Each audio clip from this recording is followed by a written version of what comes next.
같이 읽겠습니다. 내가 이것으로 형제를 깨우치면 그리스도 예수의 좋은 일꾼이 되어 믿음의 말씀과 내가 따르는 좋은 교훈으로 양육을 받으리라.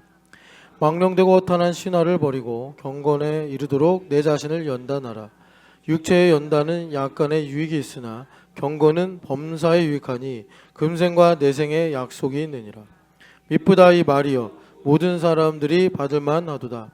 이를 위하여 우리가 수고하고 힘쓰는 것은 우리 소망을 살아계신 하나님께 두미니 곧 모든 사람 특히 믿는 자들의 구주시니라. 아멘. 자, 우리 옆 사람에게 이렇게 축복합시다. 당신은 하나님의 예수님의 좋은 일꾼입니다.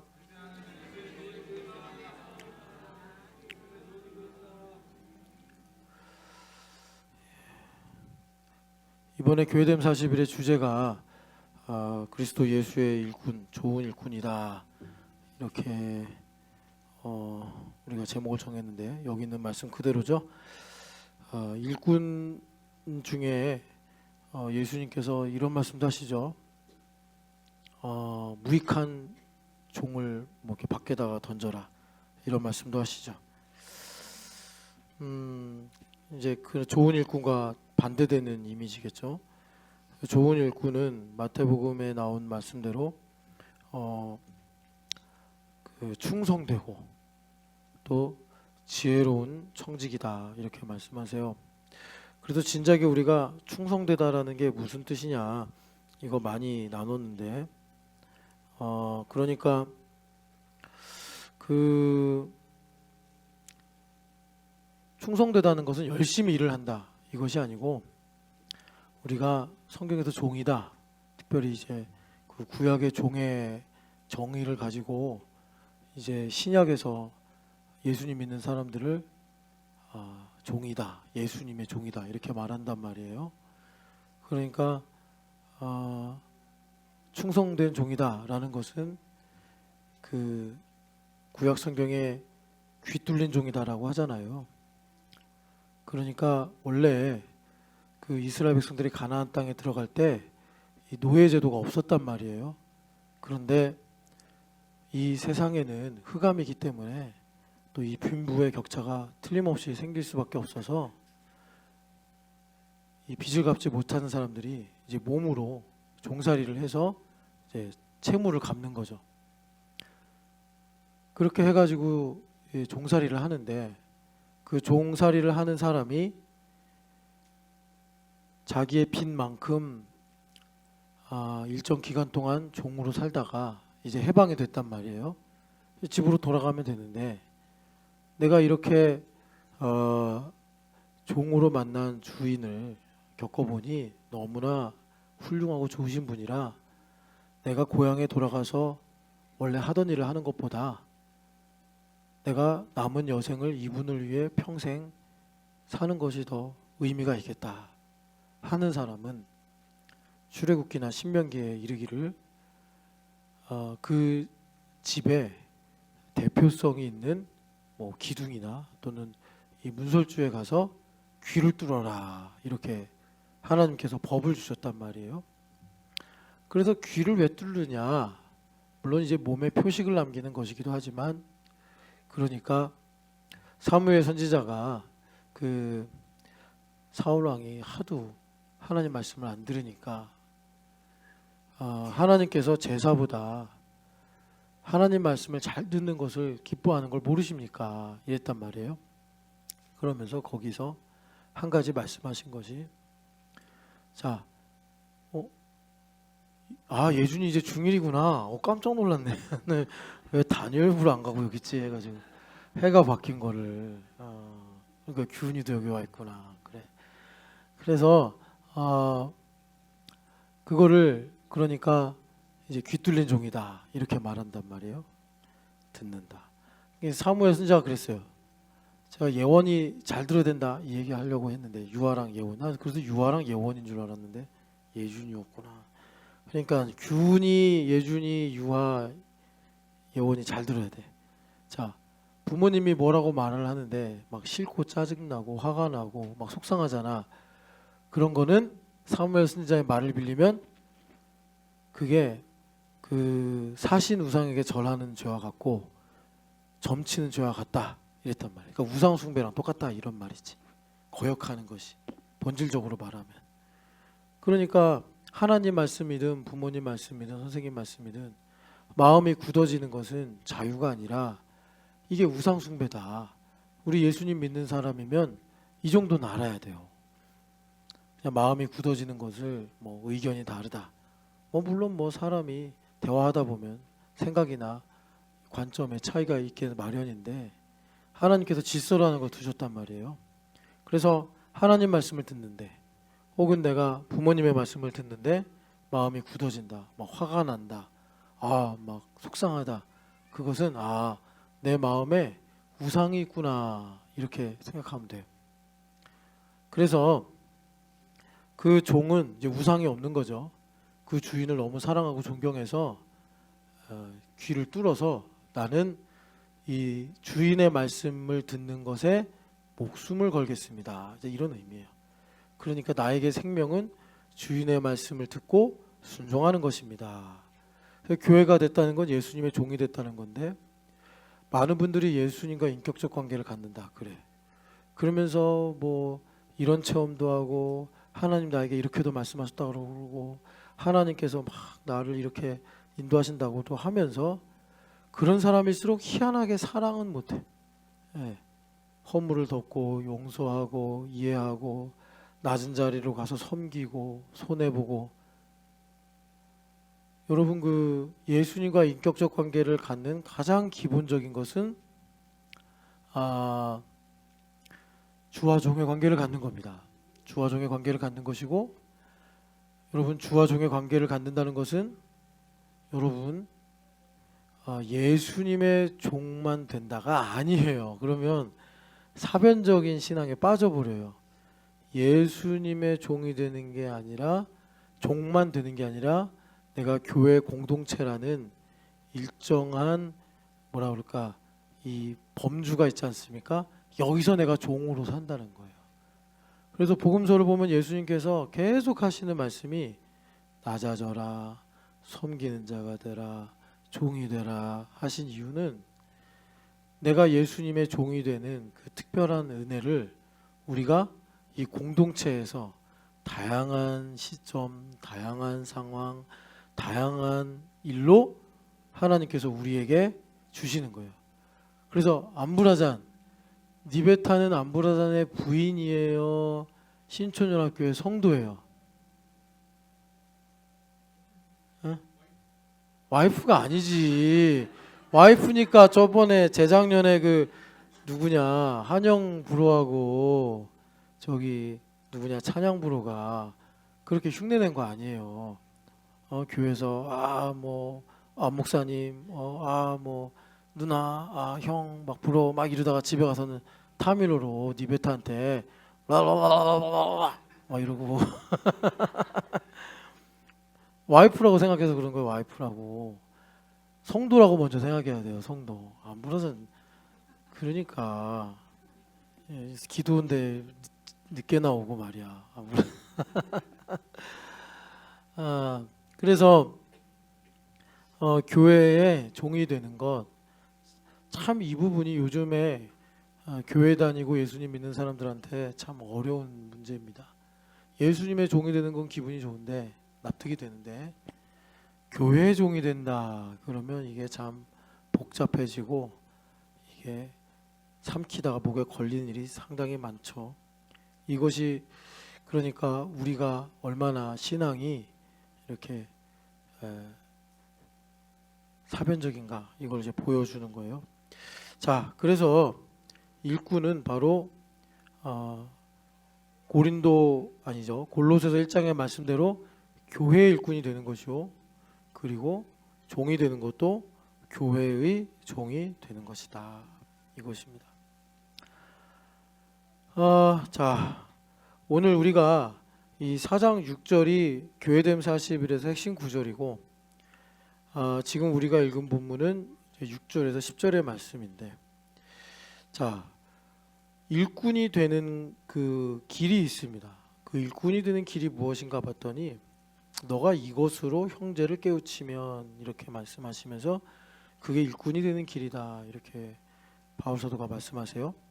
그러면 이것이 무엇이냐?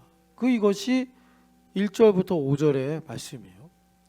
1절부터 5절을 우리가 다시 위로 가서 보면, 그러니까 디모데 후서에서도 말세 때의 현상이 나오는데, 여기도 지금 이제 말세에 성령 하나님께서 나에게 밝히 말씀하셨다 그러면서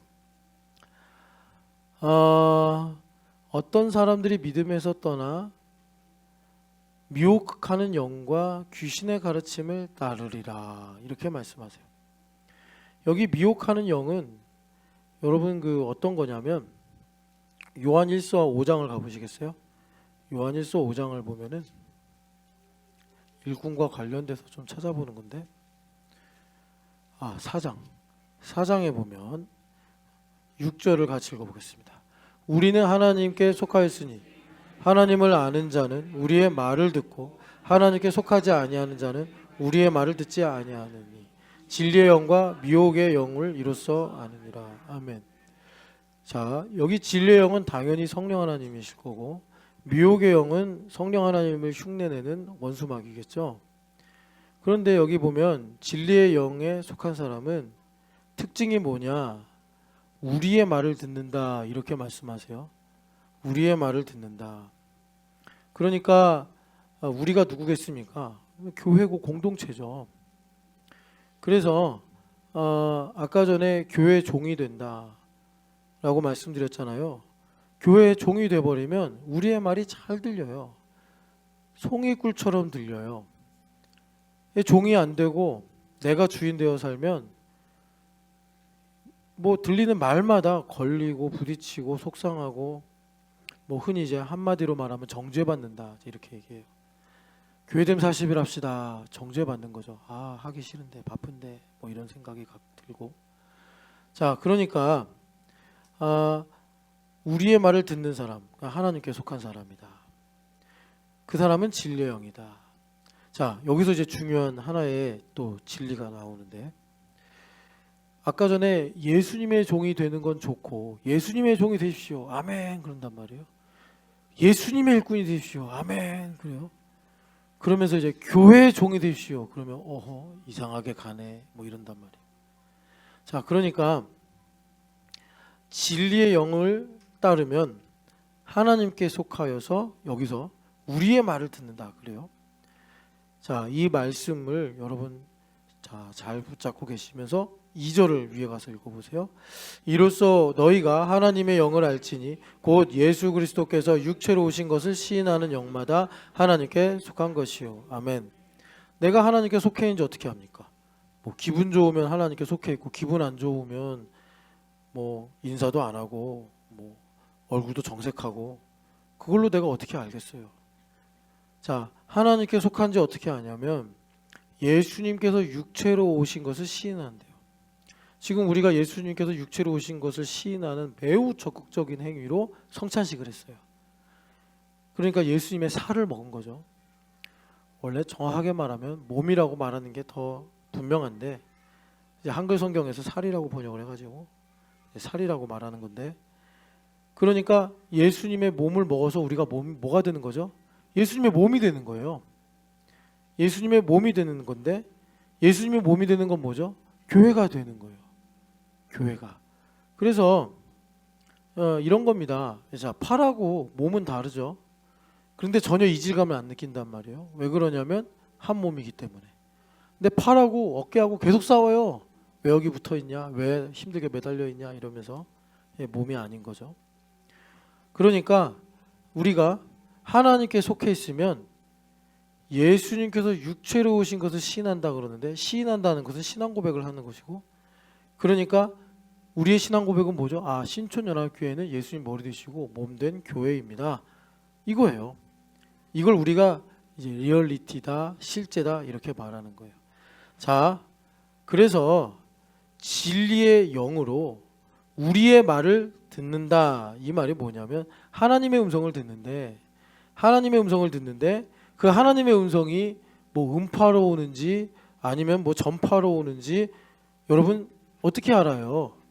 그러니까 그냥 내가 좋으면 막 하나님 날 엄청 사랑하시고, 내가 기분이 안 좋으면 하나님 날 안 사랑하시고, 이랬다 저랬다. 그거는 사실 신앙이 아닐 가능성이 상당히 높단 말이에요. 그래서 주님께서 우리에게 실제를 주시는데 그게 뭐죠? 공동체란 말이에요. 공동체. 여러분, 이 부분은 절대로 건드리면 안 됩니다. 이 부분을 여러분들이 그러니까 인위적으로 좀 나에게 맞게 편리하게 바꿔버리면, 지금 이 부분이 여러분들이 제가 사전 설명이나 아니면 더하여 부연해서 설명을 드리지 않아도 신앙의 핵심이라는 것, 핵심 부분이라는 걸 잘 아실 거예요. 그래서 주님께서 우리가 성삼위 하나님 안에 들어가 하나님의 음성을 듣고 살아가는 실제를 공동체와 하나 되는 것으로 주셨구나. 그래서 지금 우리가 예수님의 살과 피를 먹음으로 생명을 얻는 것처럼 우리가 공동체와 하나가 되어 성삼위 하나님 안에 들어가 우리가 주님의 음성을 듣고 사는 것이구나. 이것을 우리가 이제 깨달을 수 있게 되는 거예요. 미혹의 영은요, 이거를 시인하지 않는 거예요. 그래서 위에 3절에 보면은 예수를 시인하지 않는 영마다 하나님께 속한 것이 아니요 적그리스도의 영이요, 그리고 6절에 미혹의 영이다, 이런 거란 말이에요. 그래서 여기 보면 여러분 다시 디모데전서 4장을 가서 보면 미혹의 영을 따른다. 그러니까 의외로 상당히 경건해 보일 수 있다는 것입니다. 디모데 후서도 요거와 매칭이 되는 말씀이 있어요. 여러분들 다 짐작하시겠지만 디모데 후서 3장을 보면 5절에 이제 1절부터 말세에 고통하는 때가 이르리니 자기를 사랑한다, 이렇게 말씀하거든요. 그래서 5절을 보면은 같이 한번 읽어볼까요? 경건의 모양은 있으나 경건의 능력은 부인하니 이 같은 자들에게서 내가 돌아서라. 아멘. 경건의 모양이라는 게 뭐겠어요? 하나님 나에게 이렇게 말씀하시고 나에게 이렇게 보여주고 나에게 감동을 주고 어쩌고 저쩌고 이야기를 다 해. 그래놓고서 사랑 못하고, 그래놓고서 손해보는 거 양보 못하고 용서 못하고 이러는 거예요. 이게 경건의 모양만 있는 거예요. 경건의 능력이라는 게 뭐겠어요? 아까 전에 제가 성찬식 하면서 읽었지만 팔복의 복을 누리는 거 아닙니까? 내 마음에 천국이 이루어져서 사랑이 흘러넘치는 것인데, 자기가 조금만 아프면 소라게처럼 쏙 껍질 속으로 들어가가지고 나오지도 않고 그런 모양으로 살더라라는 것입니다. 이게 이제 미혹의 영을 따르는 것이다. 그리고 귀신의 가르침을 따르리라. 이 귀신의 가르침을 따르리라는 건요, 귀신이 좋은 말 하겠어요. 그런데 귀신이 우리를 미혹하는 여러 가지 방법 중에 하나가, 지금 제가 이 장절이 정확하게 생각이 안 나지만 고린도 후서를 한번 가보시겠습니까? 고린도 후서를 가면 11장에 다른 복음 얘기를 합니다. 그래서 제가 여러분들한테 다른 복음은 상당히 주의해야 됩니다 라고 했고, 하나님의 열심히 임하면 내가 몰랐던 다른 복음들이 많이 나온다, 이렇게 말씀을 드렸어요. 그걸 오늘 이제 교회됨 40일 세 번째 날에 빛과 어둠의 문제로 이야기를 드렸는데, 여러분 우리가 사는 이 세상은 기본값이 어둠이에요. 그래서 빛을 비추면 어둠이 드러납니다.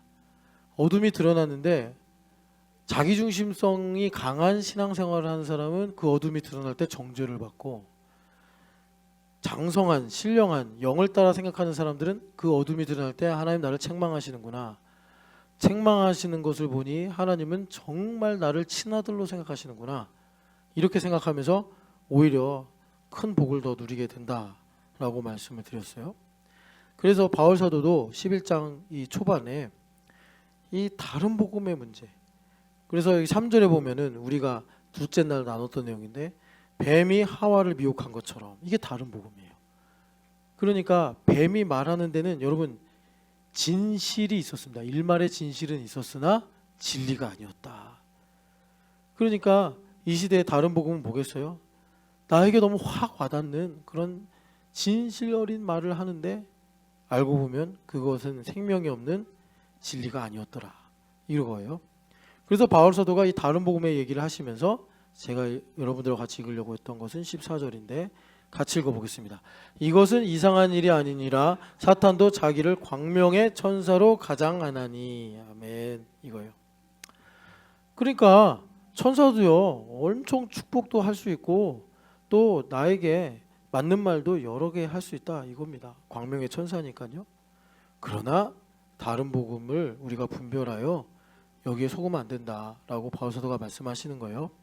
그래서 미혹의 영과 귀신의 가르침을 따르는 사람들은 1번 2절 보니까 자 이것으로 가르쳐 일꾼이 되라고 해가지고 지금 1절부터 5절을 제가 아주 세세하게 여러분들에게 말씀을 드리는 거예요. 양심이 화인을 맞는다. 그러니까 이제 마음이 굳어진다는 거죠. 히브리서 3장을 보면은 오늘 너희가 그의 음성을 듣거든 마음을 예원아 완고하게 하지 말라 그랬단 말이야. 그러니까 여러분 기본값은 뭐냐면 우리는 죄인이라 하나님의 은혜가 없으면 하나님의 말씀을 들을 때 마음이 완고해집니다. 이상하게 여기면 안 돼요. 그러니까 다윗 왕의 말씀을 빌려서 오늘 너희가 그의 음성을 듣거든 마음을 완고하게 하지 말라. 예준아 너에게 하나님의 말씀을 가장 많이 전하는 사람은 누굴까? 응? 중1이 아직 안 돼서 모르는 거야? 아직 졸업도 안 했지? 졸업 안 했구나. 예원아 너에게 하나님의 말씀을 가장 많이 들려준 사람은 누구야?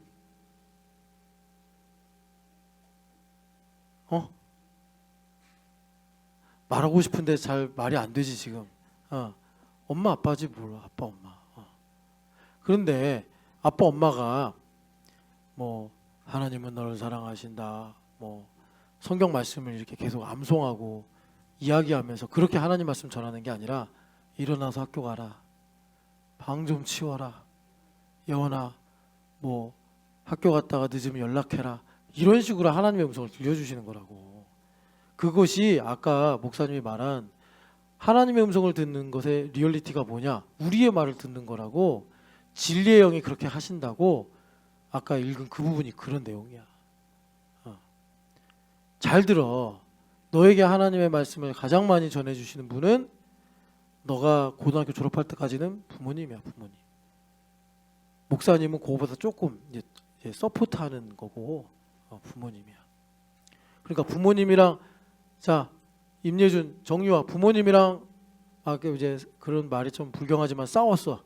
싸우는 건 사실 누구랑 싸우는 거야? 누구랑 싸우는 거야? 그러니까 네가 여기까지 말하면 안 되지. 다음엔 국어 90점 넘기를 축복합니다.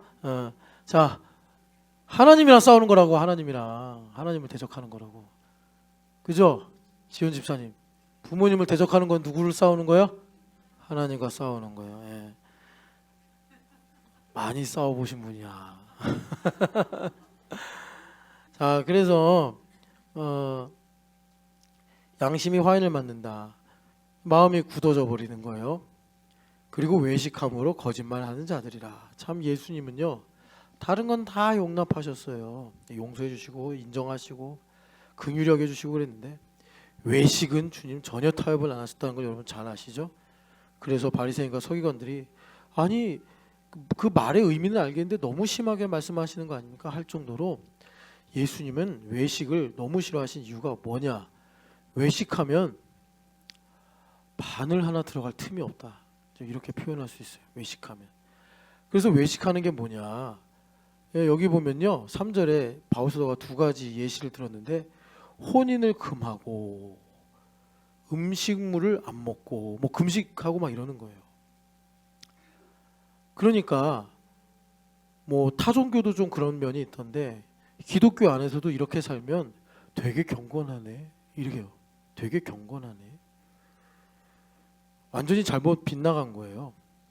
그러니까 지금 이 3절의 핵심이 뭐냐면 우리의 거룩은 예수님께 붙어서 오는 건데 공동체와 붙질 않으니 나에게 거룩의 영역이 올 수가 없는 거예요.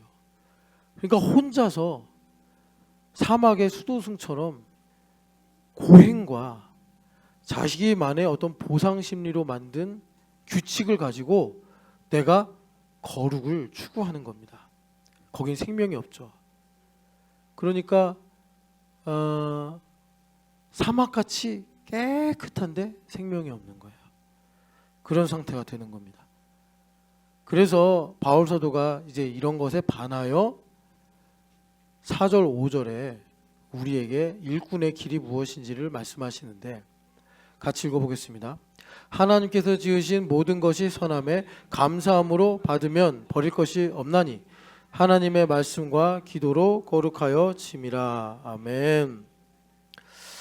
자, 여기서 좀 한 가지 이제 귀신의 가르침과 미혹의 영, 이 부분 좀 여러분들에게 말씀을 드릴게요.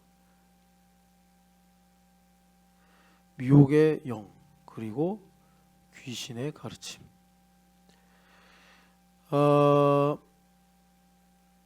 성경의 이 내용을 뭐 세상의 풍조다, 이 세대다 해서 다양하게 말씀하시는데 왜 제가 이런 얘기를 하냐면 이걸 알면 좋겠다. 금요일날 우리 아이들하고 AI의 어떤 강의를 하나 들었거든요. 아이들이 좀 듣기는 대학생들이 듣는 강의니까 쉽진 않았어도 느낌은 있지 않았을까 이런 생각을 합니다. 여기서는 좀 AI에 대해서 뭐 많이 말할 필요는 없고 사람들이 말하길 이렇게 얘기하더라고요. 인간의 노동력을 대체한 산업혁명보다 1차 산업혁명보다 인간의 삶과 존재 자체를 근원적으로 바꿀 수 있는 그런 이제 일종의 산업혁명 같은 일이 벌어지고 있다. 근데 그게 왜 그러냐면 노동력이 아니라 이제는 사고력을 대체하기 때문에. 그래서 실제로 지금 개발되고 있는 제가 그 광고를 봤거든요. AI 안경. 그래서 AI 안경을 딱 쓰면요, 원어가 한글로 싹하게 보이고요.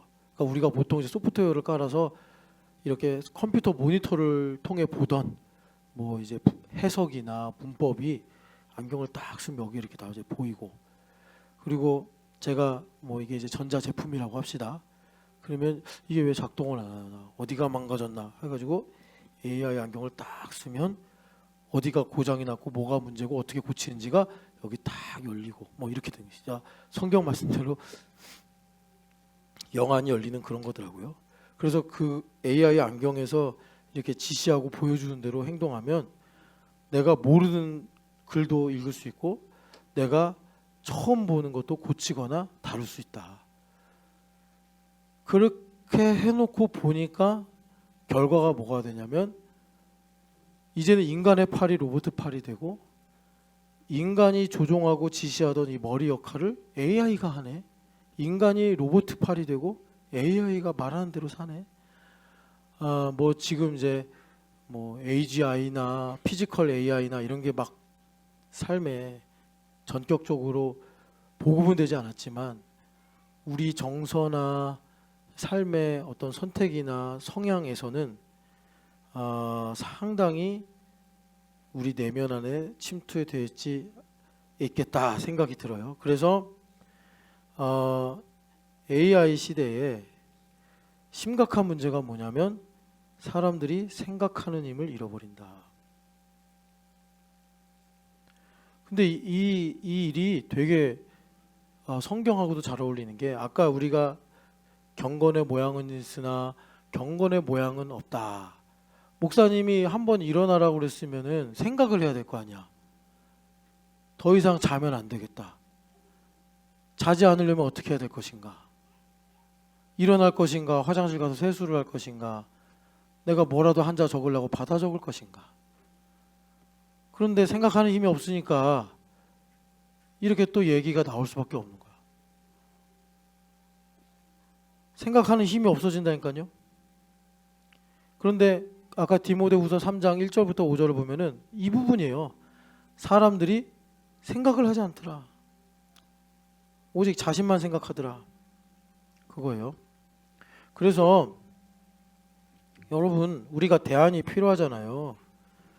성경은 진작에 이제 우리에게 진리를 가르쳐야 되니까 그래서 성찰을 해야 된다. 성찰을 한다는 게 뭐냐? 입장이 다를 때 상대방의 마음을 이해하는 게 성찰이에요. 계속 나는 누구인가 이렇게만 질문하니까 나는 나지 뭐 이렇게 생각하고 마는 것 같아서, 나와 다른 사람의 입장이 첨예하게 다를 때 아, 그 사람은 저래서 이런 생각을 하는구나 라고 내가 공감할 수 있는 능력, 그게 성찰이에요. 그리고 이게 어디까지 갑니까? 아, 지금 나는 불안하고 두렵지만 하나님은 이런 생각과 뜻을 가지고 계시는구나, 여기까지 가는 거예요. 그래서 우리가 성찰하는 거예요. 그래서 잠언에 이 성찰을 이미지로 뭐라고 그랬냐면 등불이다. 영혼의 등불이다.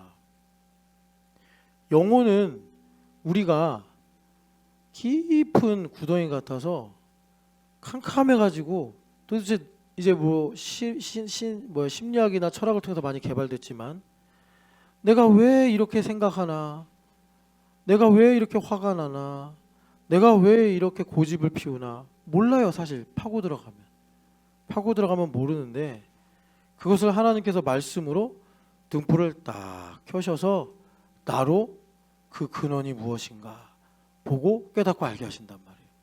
나는 돈이 없어서, 나는 집이 없어서, 나는 직장이 없어서, 나는 나를 알아주는 좋은 친구가 없어서 내가 근심하고 걱정하는 줄 알았는데, 영혼의 등불을 딱 켜니까 그것은 포장지에 불과하고 그 안에 근본적인 문제가 있구나. 이것을 주님께서 말씀으로 등불을 삼아서 내 영혼을 비추신다. 이 일을 우리에게 이루시는 분이 성령 하나님이다. 그래서 나를 성찰하는 사유의 힘을 갖게 되면 내가 사방으로 우겨쌈을 당하여도 나는 망할 수 있고 나는 실패할 수 있지만 전능하신 하나님은 이런 생각, 이런 계획을 갖고 있구나. 이것을 우리가 알고서 하나님을 찬양하고 감사할 수 있다. 그리고 그 모든 문제를 해결할 수 있다. 그런데 이것 또한 아까 말씀드린 대로, 자, 내가 하나님의 마음을 알고 하나님을 깨닫는 게 스피리추얼한 성찰이다라고 한다면, 이것의 실제는 뭐죠? 이것의 실제는 상대방의 마음을 아는 거예요. 상대방, 이웃의 마음을 아는 거예요. 이웃의 마음을 아는 거예요. 그러면 이 성찰의 캐파가 있겠죠. 얼마나 깊이, 얼마나 넓게 내가 성찰할 수 있는가. 그건요, 내 이웃이 어디까지 해당되느냐. 나에게 좋은 사람으로부터 시작을 해서 원수까지. 그래서 내가 원수의 마음도, 제가 나를 비판하고 나를 비방하는 이런 이유가 그래서 저렇게 생각하는 거구나. 내가 저 사람의 입장이면 충분히 그렇게 생각하겠네 까지 가면 캐파가 엄청 큰 거예요. 그러면 하나님의 마음도 내가 깊게 풍성하게 알 수가 있는 거예요. 그런데 나랑 의견이 조금만 다르고 나랑 뭔가 조금만 입장이 다르면 금방 정색하고 굳어져. 그러면 캐파가 적은 거예요. 하나님께서 그 사람 안에서 일을 하실 수가 없는 거라. 그래서 여러분, 하도 우리가 성경에 대한 선입견이 많아가지고 이 부분은요, 여러분 나중에 이제 교회됨 40일을 열심히 하셔야 되니까, 나중에 뭐 휴가가 되고 뭐 명절이 오고 조금 있으면 또 명절도 오잖아요. 그럼 논어를 읽어보면 좋다. 이런 부분은 논어가 잘 해설해 준다. 그래서 예전에 제 선배 중에 한 분이 논어와 레위기를 연결하는 논문을 쓴 적이 있어요. 여하튼 간에 근데 거기까지죠. 이웃사랑. 근데 이웃사랑 이면에 이게 실제라면 이제 우리가 말하는 진리, 생명, 여기까지 가려면 이제 성경 말씀을 읽어야죠. 제가 논어가 성경이다 이런 말 한 거 아닙니다. 혹시 또 이상하게 적용하셔서 혼자 헷갈리지 마시고.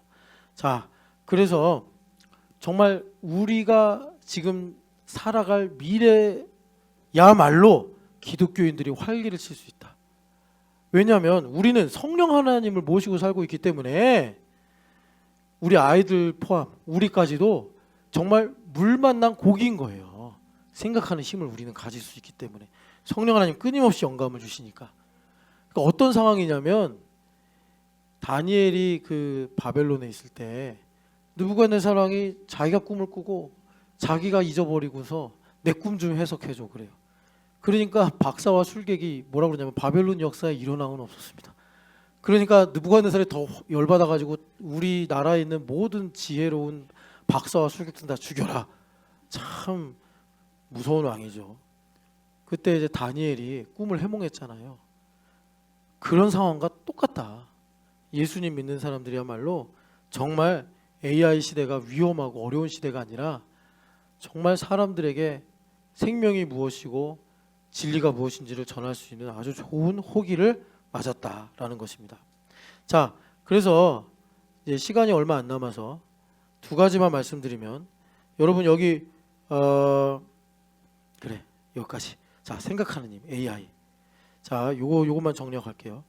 그래서 생각하는 힘이 필요하잖아요. 그래서 제발 여러분 별로 두껍지도 않은 거기 계신 하나님을 좀 읽어보시라.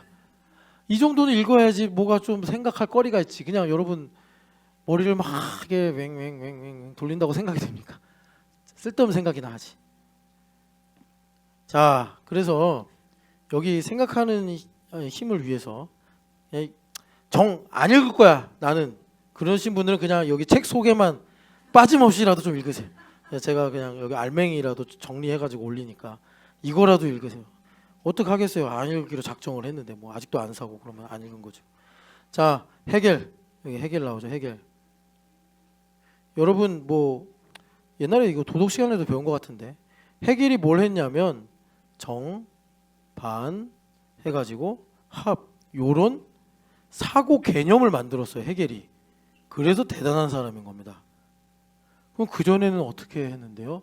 그전에는요 원인과 결과로 생각을 했어요. 그럼 원인과 결과로 생각하는 건 뭐냐면 진리가 있다라는 걸 전제로 할 때 이런 사고방식이 가능해요. 우린 그렇게 생각해요. 그래서 우리가 흔히 하는 말이 바이스 버사로 봅시다 이렇게 하는 거예요.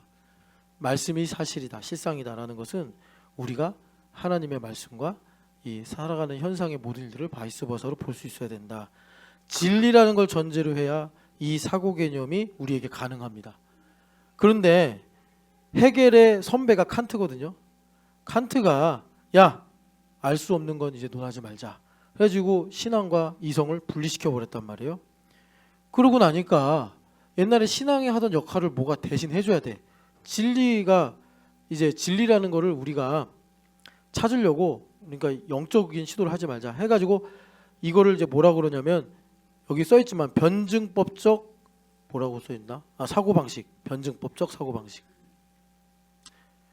그래서 이 변증법적 사고방식 때문에 누가 나왔어요? 예, 혼자 말하고 혼자 대답하고 마르크스가 나온 겁니다. 자본주의 그리고 이제 뭐 노동자 계층 그래서 뭐 공산주의 세상 이런 식으로. 근데 여러분들이 자본론을 읽지 않아도 다 마르크스의 세례를 받아서 다 이런 사고 방식을 충분히 가지고 있어요. 이렇게 생각 거의 안 해요 현대인들. 이런 게 여러분 나노 분자 같이 우리 머리에 이렇게 입력이 돼가지고 미혹하는 영과 귀신의 가르침을 따르는 거예요. 우리나라에서 그 약을 만드는 기술이 상당하거든요. 그런데 아직까지 일본은 코로나 겪고 나서 2023년에 mRNA로 이렇게 뭐라 그럴까 하여튼 mRNA로 물질을 전달하는 기술이라고 해야 되나? 그걸 23년에 독자적으로 가졌대요. 그 기술의 특허만 300개래요. 그런데 우리나라가 기술력은 있는데 왜 안 되냐면 그 RNA 기술 그걸로 약을 만들고 백신을 만들려면 그 나노 기술이 필요하다고 하더라고요. 아주 미세하게 그런 것들을 이제 뭐 전달하고 다룰 수 있는. 근데 그 기술이 없대요 우리나라에.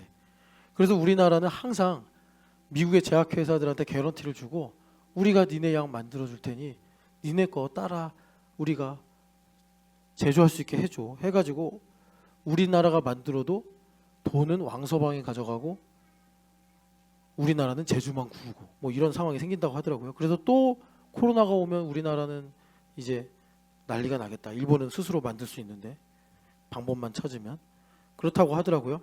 그러니까 제가 지금 무슨 말씀 드리려고 그랬냐면 이런 헤겔의 사고방식, 헤겔이 만든 거죠. 헤겔이 술집에서 만들었대요. 이 책에 보면.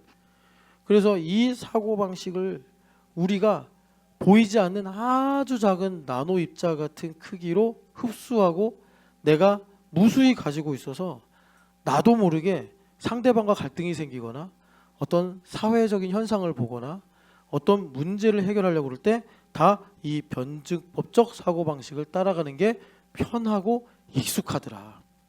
그래서 우리가 말하자면 여기에 양심이 화인을 맞아서 완고해진다 그랬잖아요. 그냥 내가 성질이 못돼서 완고해지는 게 아니라 이런 작은 입자들이 내 마음에서 영향을 주고 나를 좌지우지하고 그래가지고 우리가 그렇게 반응을 하는 거다. 자, 그 다음에 헤겔 다음에 나오는 사람이 키에르케고르인데 키에르케고르는 뭔 일을 했는가? 여기 이제 보시면 다 나와 있지만 키에르케고르는 키에르라고만 쓰겠습니다.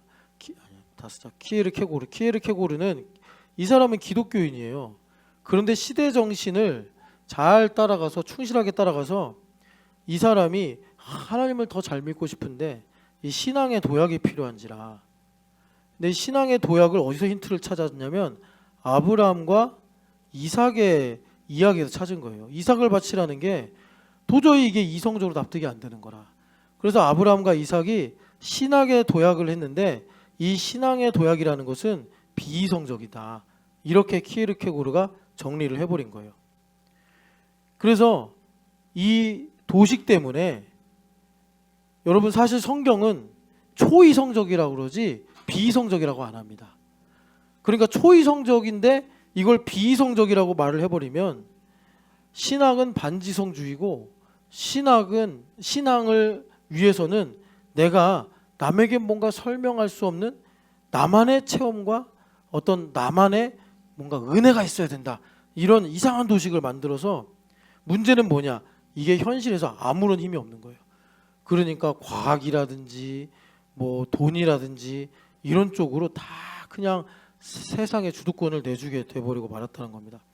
그래서 이 키에르케고르의 영향을 받은 대표적인 두 사람이 나오는데 한 사람이 칼 야스퍼스다라는 사람이 나오고 여러분 지금 다 낯선 이름인데 우리가 다 영향을 받아서 다 n분의 1의 지분을 가지고 있어요. 이 샤르트르라는 사람인데 야스퍼스는 뭐라고 그랬냐면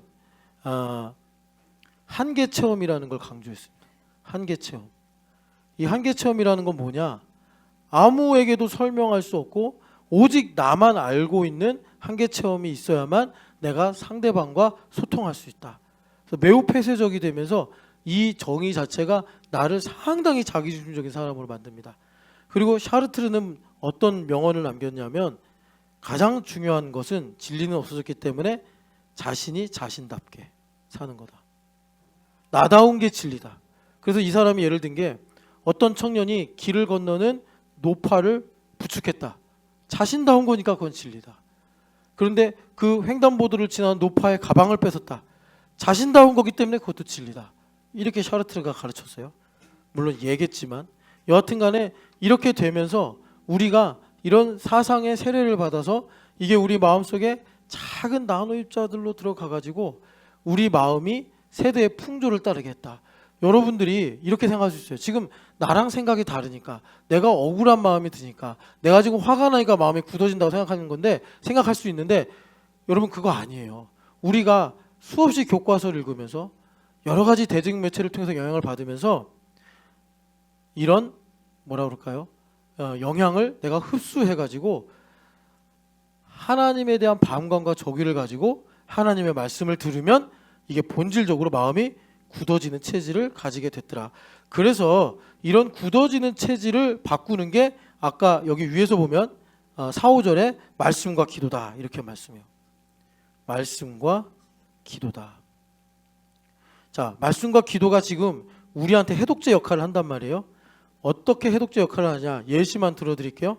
그러니까 지난번에 송구영신 예배할 때 아담에게 하나님께서 애굽 강가에서부터 아브라함에게 하나님께서 애굽 강가에서 유프라데 강가까지 내가 너에게 땅을 주리라 그래요.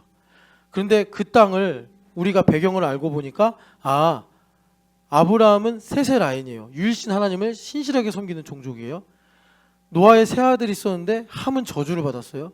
함이 저주를 받은 이유를 보니까 함이 아버지의 수치를 폭로했어요.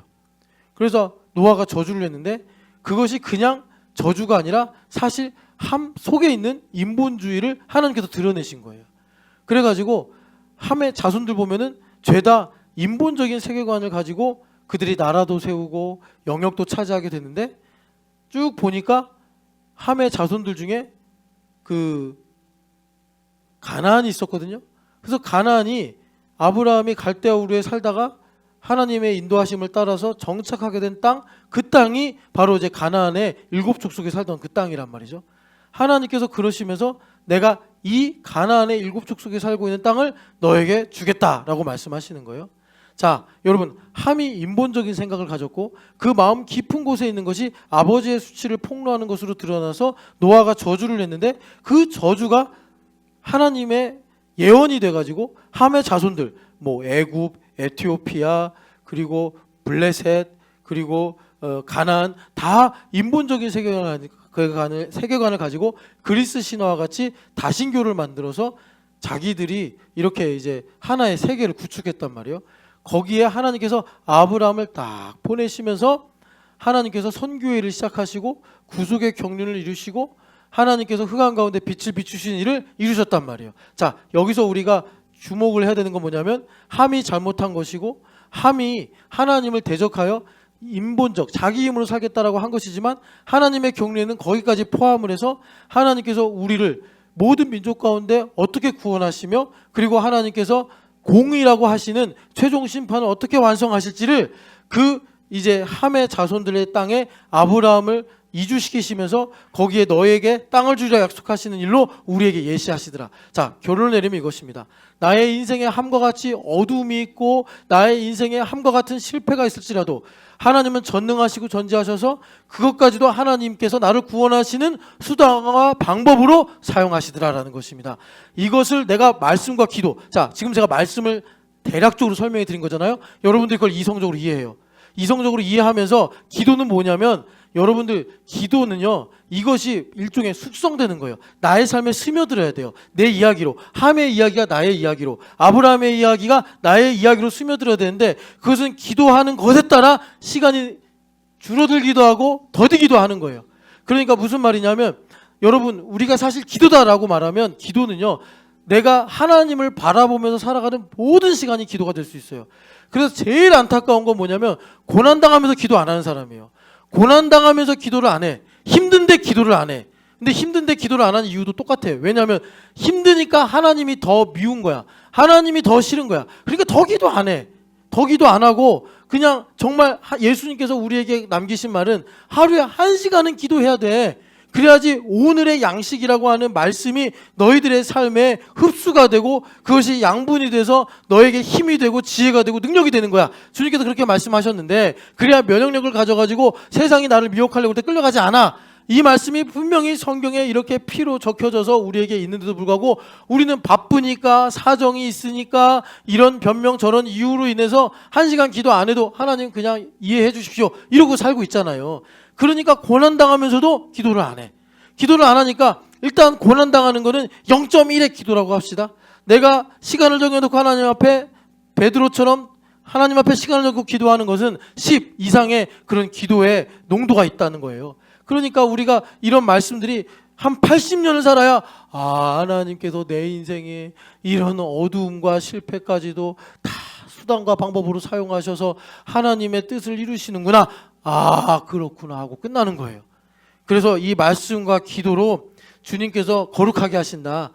그 어둠과 실패까지도 하나님께서 나의 삶에 하나님의 수단과 방법으로 사용하셔서 나에게 일꾼으로 부르시고 하나님의 뜻을 이루는 지경이 넓어진 삶을 살게 하시는구나. 여러분 말씀과 기도로 하나님께서 내게 주신 모든 것이 버릴 것이 없는 복된 삶을 살아가시기를 축복합니다.